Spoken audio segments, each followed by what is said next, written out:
Victoria once believed that love could overcome all obstacles, that as long as she and James were together, nothing could tear them apart. But she was wrong. Love, as it turned out, was not always strong enough to triumph over greed, ambition, and the manipulation of those who sought control. She vividly remembered that fateful morning, the day her entire world shattered with just a few words. If someone had told her that a heart could break from mere words, she would have never believed it. But when the man she loved the most walked out the door, leaving her and their newborn twins behind, she understood the painful truth: she had never truly belonged in his world. Victoria met James on an autumn afternoon when golden leaves covered the small streets of New York. At the time, she was a young interior designer, newly moved to the city in search of opportunities after graduating from college. As for James Montgomery, he was the heir to Montgomery & Co., a real estate empire that owned luxury properties stretching from Manhattan to Los Angeles. But she knew nothing of this when they first met by chance at a small cafe on the side of the street. Back then, James was just a charming man with a warm smile and bright blue eyes that sparkled when he looked at her, not a man burdened by the weight of an entire dynasty. They fell in love quickly, as young couples often do when they are filled with passion and hope. James wasn't like other wealthy men. He never flaunted his wealth, never acted distant or arrogant. Instead, he was kind, gentle, and made Victoria feel like she was the only person in his world. Those first months together were the happiest of her life. She loved him with all her heart, never realizing that love alone wouldn't be enough to withstand the crushing weight of the Montgomery name and its legacy. When Victoria became pregnant, James was overjoyed. He held her in his arms and promised to protect her and their child forever. But love and promises were not strong enough to stand against his mother, Jenny Montgomery, a woman with piercing gray eyes and a heart of steel. Victoria still remembered the first time she met Jenny, just a week after James found out she was pregnant. Jenny invited them to a lavish party at the Montgomery estate, where crystal chandeliers illuminated walls adorned with paintings by famous artists. The moment Victoria stepped inside, she knew she didn't belong there. The women in their extravagant evening gowns eyed her with scrutiny, while the men, mostly business associates of the family, barely acknowledged her presence as they moved through the grand room filled with power and prestige. At the center of the room, Jenny Montgomery sat with a glass of red wine in her hand, her cold gray eyes scanning Victoria from head to toe. She did not display immediate hostility. Instead, she wore a polite but utterly insincere smile. But from that very moment, Victoria knew that Jenny had already decided she was unworthy. "James tells me you're pregnant," Jenny said, her voice devoid of any real emotion. "How unexpected." Victoria didn't know how to respond. She tightened her grip on James' hand, feeling the tension in his body. He forced a weak smile, trying to maintain a pleasant atmosphere, but she could see the worry in his eyes. Throughout the entire evening, Jenny said nothing more to her, but Victoria knew this wasn't over. And just as she had feared, a few days later, James began to change. He became distant, lost in thought, frequently sleepless, and constantly receiving mysterious phone calls from his mother. When she asked, he simply reassured her that everything was fine, that she had nothing to worry about. But the unease inside her grew stronger with each passing day. By the time Victoria gave birth to their twins, she was certain that something was wrong. James was still there at the hospital, still smiling gently as he held their babies in his arms, but there was an invisible wall between them, a distance she couldn't cross. And then, on that fateful morning, she got her answer. James stepped into their small apartment, his eyes hollow, his shoulders heavy as if he were carrying an entire mountain on his back. Victoria was holding their newborns, gently rocking them to soothe their soft cries. When she saw him, she smiled, believing he had come to start their new life together.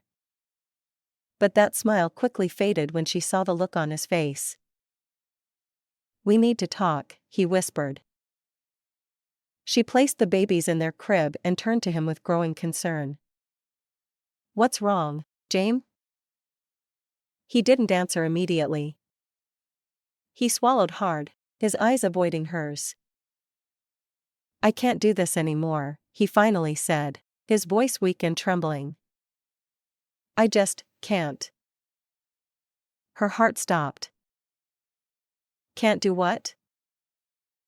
James took a deep breath, as if the words he was about to say would destroy everything. I have to leave." The air in the room turned ice cold. She could feel her heart shattering, each fragment piercing deep into her chest. "Leave," she repeated, her voice barely a whisper. "What do you mean, James?" He looked at her with tortured eyes, but there was no hesitation in his expression. He had already made up his mind. "My mother was right," he said, his voice thick with emotion. "We don't belong in the same world. I can't stay." Tears streamed down Victoria's face before she could stop them. She shook her head, refusing to believe what she was hearing. "You're leaving me? Leaving your own children? Just because she told you to?" James didn't respond. In that moment, Victoria realized that the man she loved was gone. In his place stood a coward, a puppet controlled by his mother, a man willing to trade his wife and children for the security of his inheritance. James turned his back on her and walked toward the door. She wanted to scream, to run to him and beg him to stay, but her body was frozen in place. "I'm sorry," he said. But he didn't dare look back. The door slammed shut behind him, leaving her alone with their newborn twins and a shattered heart. Victoria sat there, staring at the closed door where James had just walked out. A part of her still hoped it would open again, that he would return and tell her this was all just a nightmare. But that didn't happen. In that tiny apartment, it was just her and her two newborns, completely unaware of the loss she was carrying. Tears fell silently down her face as she gazed at the two fragile lives lying in the crib. They had no idea that their father had just turned his back on them, abandoning her to raise them alone. Victoria sat in the dimly lit apartment, the soft cries of her newborn twins echoing through the cold, empty space. She was exhausted physically, mentally, emotionally. Since James walked out that morning, everything had felt surreal, like she was trapped in a nightmare she couldn't wake up from. The air was heavy with silence, punctuated only by the occasional rustling of blankets and the rhythmic ticking of the clock. Time moved forward, yet she felt frozen in place, unable to process what had happened. James had left. The man who once held her in his arms, whispering promises of forever, had turned his back on her and their children. The same man who had kissed her forehead every night, who had once sworn that nothing could break them apart, had walked away without looking back. She had begged him to stay, to remember the love they shared, but his eyes once full of warmth had been cold and empty. He had made his choice. And it wasn't her. Tears blurred her vision, but she had no strength left to cry. She had cried enough. Cried through the sleepless nights of pregnancy when James had started growing distant. Cried in the hospital room when she realized he wasn't the same man who had once dreamed of raising a family with her. And now, as she sat alone, rocking her babies back to sleep, she felt like she had nothing left to give. The first days after James left were the darkest of her life. She barely ate. She barely slept. The only thing keeping her going was the two tiny lives depending on her. She would hold them close, whispering soft reassurances even when she, herself, was drowning in despair. She didn't know how to be a mother on her own. She didn't know how she would afford diapers, formula, or rent. The overwhelming weight of responsibility pressed down on her chest like a crushing force. When the hospital bills arrived, she stared at them in horror. How was she supposed to pay for this? Before giving birth, she had worked at a small interior design firm in Manhattan. But when her due date approached, she had taken maternity leave, planning to return once the twins were born. Now, with James gone, she had no safety net. She contacted her old job, hoping they would take her back. But their response was curt: her position had been filled. The rejections came one after another. She applied to every job she could find, sending out resumes late into the night while her babies slept beside her. But no one wanted to hire a single mother with newborns. Some recruiters were blunt, telling her outright that she wasn't a good fit due to her childcare responsibilities. Others were more polite, offering vague responses about needing someone with greater flexibility. Each rejection felt like another failure, another reminder that she was alone. Money dwindled quickly. She rationed food, often skipping meals so she could afford formula. The electricity bill loomed over her like a shadow, and every day she prayed the lights wouldn't be cut off. She learned to survive on the bare minimum, counting every penny, making sure every dollar stretched as far as possible. The loneliness was unbearable. Her phone rang countless times: friends, old colleagues, people who had once cared about her. But she couldn't bring herself to answer. She didn't want to hear their pity. She didn't want to explain why she was alone, why James had left. The shame of it burned in her chest like a wound that refused to heal. She had been abandoned. She had been discarded like she was nothing. There were nights when she would sit on the kitchen floor, her arms wrapped around her knees, staring at the cracked tiles as hopelessness consumed her. The weight of everything was too much. The silence of the apartment was suffocating. The ghost of James lingered everywhere: in the photos they had taken, in the baby clothes he had once picked out with excitement, in the empty space beside her in bed. She hated him. She missed him. She resented him. And worst of all, a part of her still wished he would come back. But he never did. Then, one night, as the rain pattered against the window, she reached a breaking point. She stared at her sleeping babies, their tiny chests rising and falling with each peaceful breath. They had no idea how much she was struggling. They didn't know their father had abandoned them. They didn't know that their mother was barely holding on. And that's when it hit her.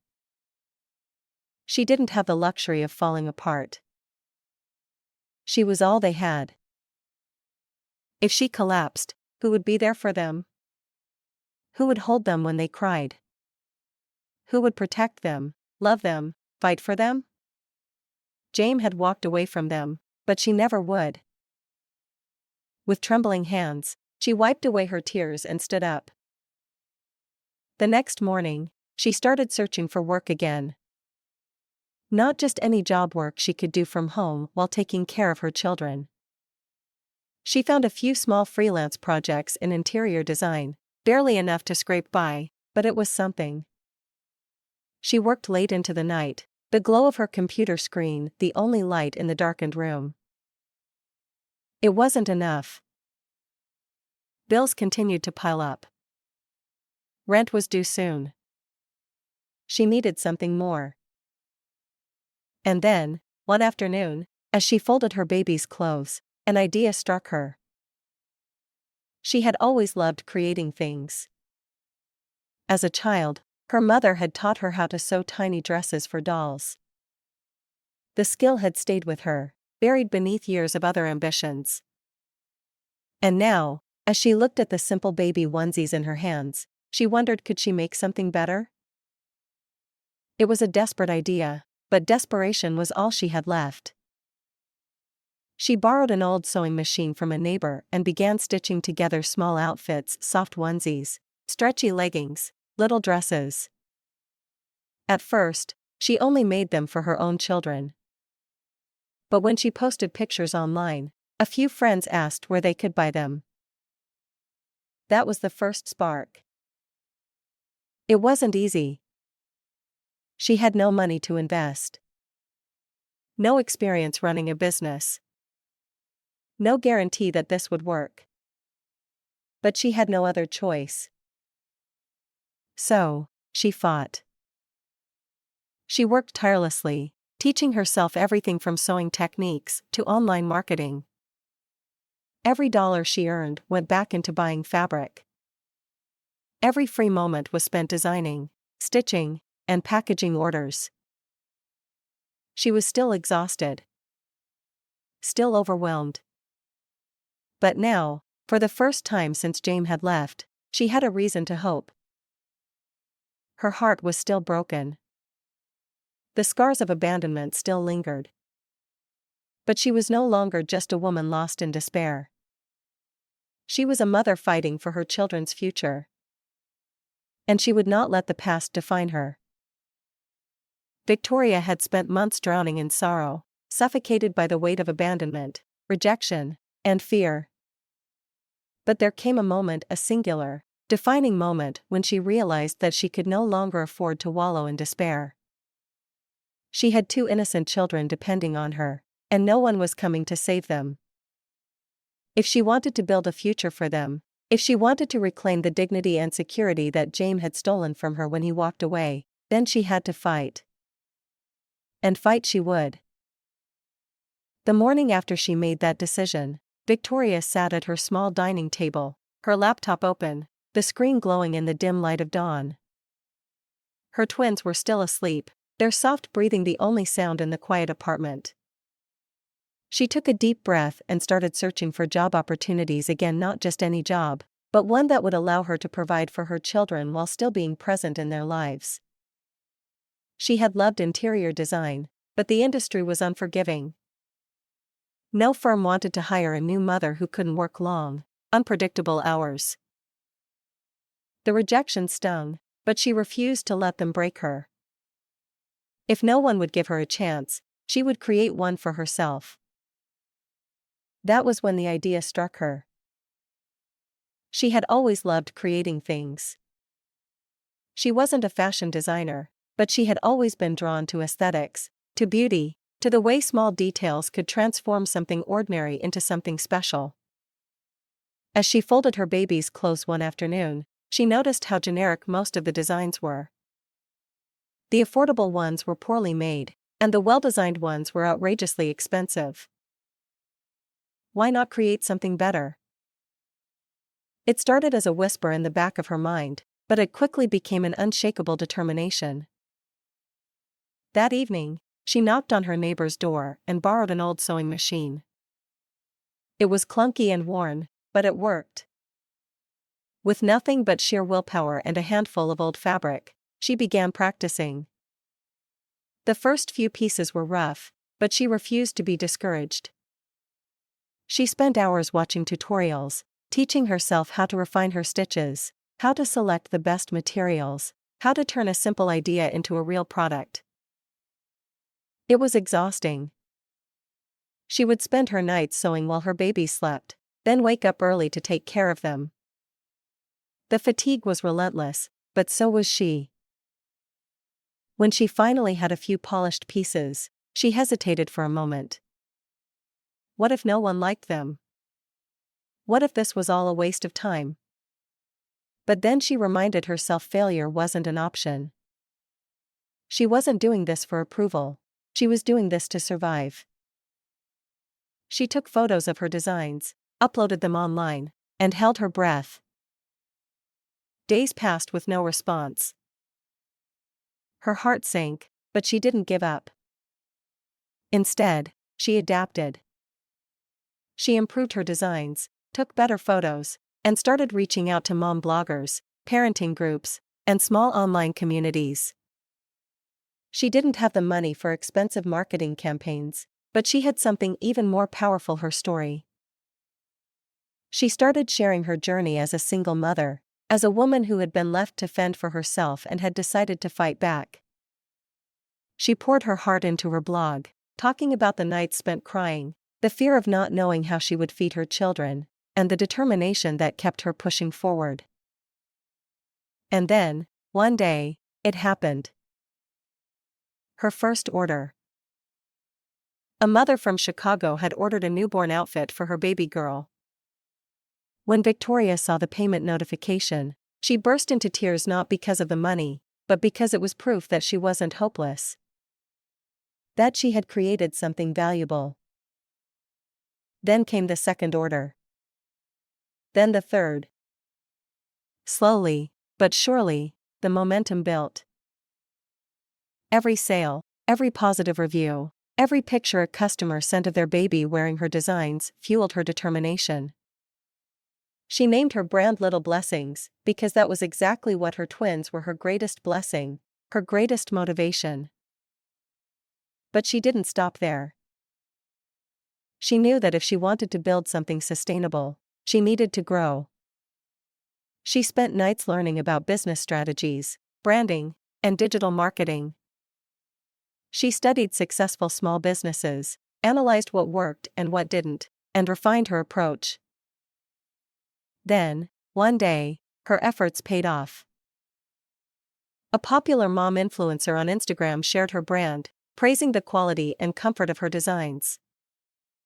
Overnight, her inbox exploded with messages, and orders poured in at a pace she never imagined. Victoria didn't have time to celebrate; she had work to do. She called a friend to help her pack shipments, reached out to a small workshop to assist with production, and streamlined her operations to keep up with demand. Within 6 months, Little Blessings was no longer just a passion project. It was a thriving business. And Victoria? She was no longer the broken woman James had abandoned. She was no longer defined by his betrayal or by the pain of the past. She had become something more: an entrepreneur, a provider, a mother who refused to let adversity dictate her future. When a major baby retail chain reached out, offering to collaborate, she sat in stunned silence, staring at the email.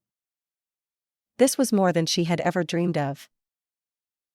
She looked around her spacious new apartment, the one she had moved into after her success. She glanced at her twins, now toddlers, playing happily. She had done this. She had built this life with her own hands. And for the first time in years, she smiled, not with sadness, not with longing, but with pride. Victoria had been left with nothing. But she had fought for everything. And she had won. Victoria never thought she would find herself standing on the edge of complete destruction, only to rise from the ashes and build something even greater. The day James walked out of their lives, he took more than just his presence. He took away her sense of security, the dreams they had built together, and the life she had once envisioned for their family. But what he didn't take, what he could never take, was her resilience. For a long time, she lived in the shadows of that heartbreak. The first few months after his departure were filled with an unbearable void, nights spent rocking her crying twins to sleep while she silently wiped away her own tears. The loneliness was suffocating, the fear overwhelming. She had no job, no savings, and no idea how she was going to make it. Bills piled up. Food became something she rationed. And the echoes of James' last words haunted her. But even in the darkest moments, there was one undeniable truth: she was a mother now. And she had 2 little souls who depended on her completely. She had no choice but to fight, not just for herself, but for them. Determined to rebuild, she started looking for work. Her background in interior design had once been a source of pride, but now it seemed like a distant dream. No firm wanted to hire a single mother who had to balance a full-time job with raising 2 infants. She faced rejection after rejection, each one another blow to her confidence. But Victoria refused to let failure define her. If no one would hire her, she would create her own opportunities. That was when Little Blessings was born. At first, It was just an idea, a desperate attempt to earn enough to survive. She borrowed an old sewing machine and started making baby clothes, using the skills her mother had taught her as a child. The first few pieces were just for her twins, but when she posted pictures online, friends started asking where they could buy them. Encouraged by their interest, she launched a small online shop, working late into the night to design and sew every piece by hand. The beginning was rough. Orders were slow. Money was tight. Some days, she questioned whether she was just chasing an impossible dream. But every time she considered giving up, she looked at her children, their innocent faces, their tiny hands clutching her fingers, and reminded herself why she was doing this. She learned everything she could about running a business.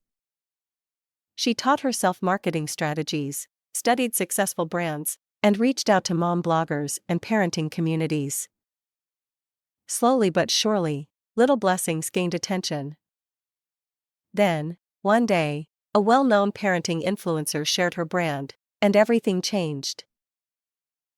Overnight, orders flooded in. She barely slept, working tirelessly to fulfill every request. What had once been a small side project had become something real, something powerful. But Victoria didn't stop there. She knew she couldn't do everything alone forever. With her growing success, she partnered with a small production team, allowing her to expand her product line and reach even more customers.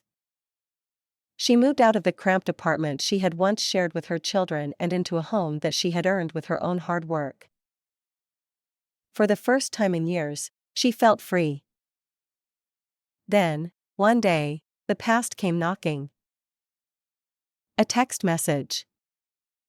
An unfamiliar number. "Victoria, it's James. Can we meet?" She stared at the message, an unexpected mix of emotions washing over her. It had been years since she last heard from him. After leaving, James had vanished from her life, too consumed by the world of wealth and power his mother had promised him. And now, suddenly, he wanted to talk? She didn't reply. Days later, she saw him again, this time in person. It was a Sunday morning, and she was at the park with her children. As she watched them run through the grass, she felt a presence nearby. She turned, and there he was, standing just a few feet away, looking nothing like the man she had once loved. Gone was the confident, charming heir of the Montgomery Empire. In his place stood a man who looked weary, burdened.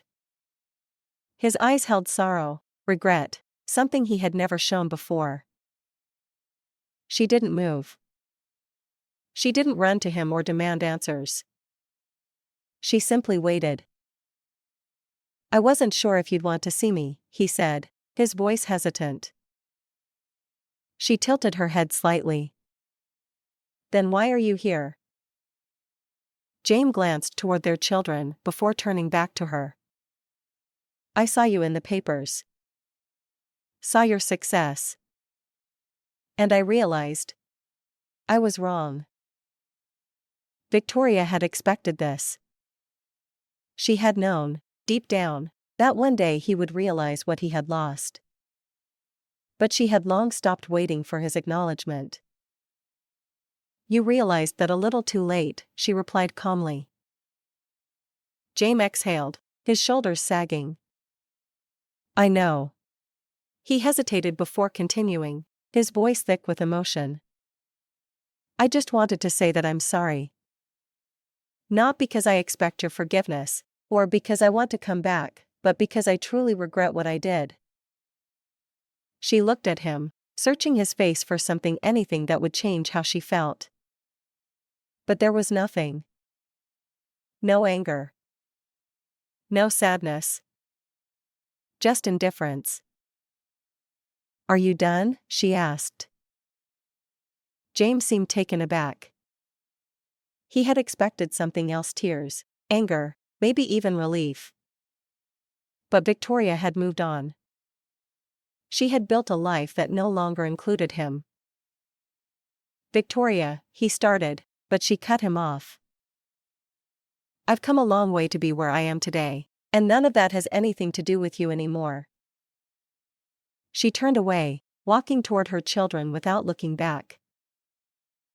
Jane remained standing there, watching as she knelt beside their kids, laughing as they showed her flowers they had picked. For years, he had convinced himself that leaving had been the right choice. That choosing power and money over love had secured his future. But now, standing there alone, he finally understood he had lost the only thing that had ever truly mattered. Victoria, however, no longer carried that weight. She had faced loss, hardship, and heartbreak, but she had rebuilt herself from nothing. She no longer needed James' validation. She had become a woman of strength, a mother who had fought for her children, an entrepreneur who had turned her pain into power. And as she walked forward, her children's hands in hers, she knew one thing with certainty. She was finally free. Victoria never imagined that one day she would stand where she was now, strong, independent, and free from the past that once haunted her. The journey had been long, filled with nights of sorrow, days of struggle, and moments when she thought she wouldn't make it. But standing in her spacious, warmly lit home, watching her two children giggle as they played, she knew she had won. Not against James. Not against his mother, Jenny. But against the pain, the doubt, and the fears that once threatened to consume her. James had abandoned her when she was at her weakest, choosing power and wealth over the family they had created together. He had walked out the door, leaving her with nothing but newborn twins and a shattered heart. For years, she carried the weight of that betrayal, the sting of his absence lingering in every sleepless night, every tear-soaked pillow. She had fought tooth and nail to survive, to rebuild, to create a life where she and her children no longer had to depend on anyone but themselves. And now, she had succeeded. Little blessings, the small idea born out of desperation, had grown into something extraordinary. What started as a handful of handmade baby clothes had transformed into a thriving brand, recognized in mom communities, featured in business magazines, and stocked in major retail chains. Victoria was no longer just a struggling mother trying to make ends meet. She was an entrepreneur, a provider, a woman who had created something meaningful from the wreckage of her past. And then, just as she thought she had fully moved on, James reappeared. It started with a text message from an unknown number. Victoria, it's James. Can we meet? She had stared at the screen for a long moment, not quite sure what she felt. Anger? Sadness? Curiosity? No. There was nothing. No rush of emotions. No desperate longing for answers. Just a quiet realization that she didn't care. She put the phone down without replying. But James was persistent. Days later, she saw him standing at a distance, watching as she played with their children at the park. When he finally approached, his steps hesitant, she didn't feel the familiar ache in her chest. Instead, she saw him for what he was, a man she had once loved, but no longer needed. I wasn't sure if you'd want to see me, James said, his voice softer than she remembered. She met his gaze, unwavering. Then why are you here? He exhaled slowly, his eyes flickering to the children before returning to her. I saw you in the papers. Saw your success. And I realized I was wrong. Victoria had expected this moment. She had known, deep down, that one day James would see what he had lost. That he would come back, filled with regret, hoping to reclaim what he had so easily thrown away. But he was too late. You realized that a little too late, she said simply. James gave a small, sad smile. I know. He hesitated, then added, I just wanted to say that I'm sorry.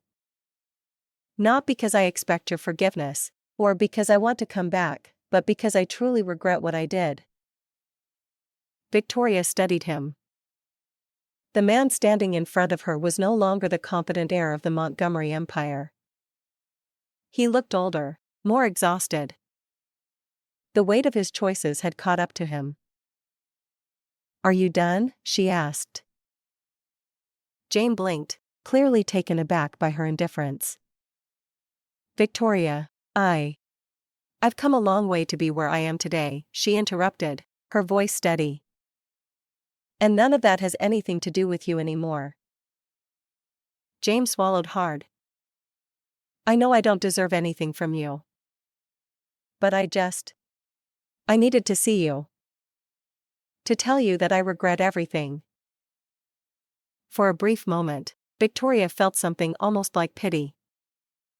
Not for the man who had abandoned her, but for the man who had to live with the realization that he had lost everything. But she didn't hate him. She didn't love him either. She felt nothing at all. She glanced at her children, who were playing happily, oblivious to the man who had once left them.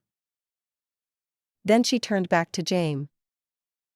"Take care of yourself," she said softly. And then, without another word, she walked away. She didn't look back. James stood frozen, watching as she disappeared into the life she had built without him. For years, he had convinced himself that leaving her had been the right choice. That by choosing power, security, and his family's legacy, he had done what was best. But now, standing alone, he finally saw the truth. Victoria had thrived without him. And he had lost the only thing that had ever truly mattered. That night, James returned to the Montgomery estate, a place that once symbolized everything he thought he wanted. The towering mansion was as grand as ever, filled with luxury and prestige.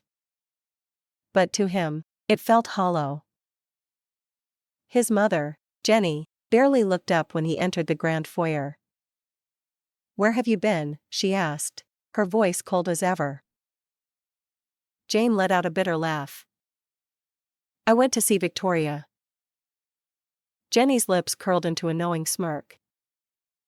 "I assume she didn't take you back." James didn't respond right away. He glanced around the opulent mansion, taking in the expensive paintings, the crystal chandeliers, the pristine furniture. Once, he thought this was everything. Now, it felt like nothing. "She didn't even care," he finally said. Jenny took a slow sip of wine. "You made your choice, James. You chose power, stability. You chose this life." James clenched his fists. "And I lost everything." Jenny's expression remained impassive. "You gained exactly what you were meant to have." James looked around one last time, then exhaled sharply. "Then why do I feel like I have nothing?" Jenny didn't answer. But deep down, they both knew the truth. Meanwhile, across the city, Victoria sat in her office, reviewing the latest business deals for Little Blessings. The brand she had built from nothing was now a household name, a company that mothers trusted. Her children's laughter filled the apartment, a reminder of everything she had fought for. She no longer worried about how to provide for them. She no longer lived in fear of the past. She had created a life that belonged to her and her alone. And as she closed her laptop and joined her children on the couch, she knew with absolute certainty she had won. Not against James, but against the past that no longer had power over her. Victoria had spent years fighting for a life that was truly hers. From the moment James walked out of their small apartment, leaving her alone with their newborn twins, she had been forced to rebuild from nothing. At first, it was survival, finding a way to pay the bills, to keep a roof over their heads, to ensure her children had everything they needed. But somewhere along the way, her fight became something greater. It became a mission, a determination to prove that she was more than just a woman who had been abandoned. She had been forced to start over, to pick up the broken pieces of her life and shape them into something new. And she had done just that. Little Blessings, once just an idea born out of desperation, had flourished into a well-known brand. No longer was she struggling to make ends meet now, she was the CEO of a thriving business, a name recognized in the world of children's fashion. She had built something with her own two hands, something that no one could take away from her. More importantly, she had built a life where she no longer needed anyone's validation, especially not James. For years, she had carried resentment toward him. She had replayed that morning over and over again in her mind, the way he had looked at her, the way he had whispered that he couldn't stay, that they didn't belong in the same world. His words had once haunted her, filling her with doubt and self-loathing.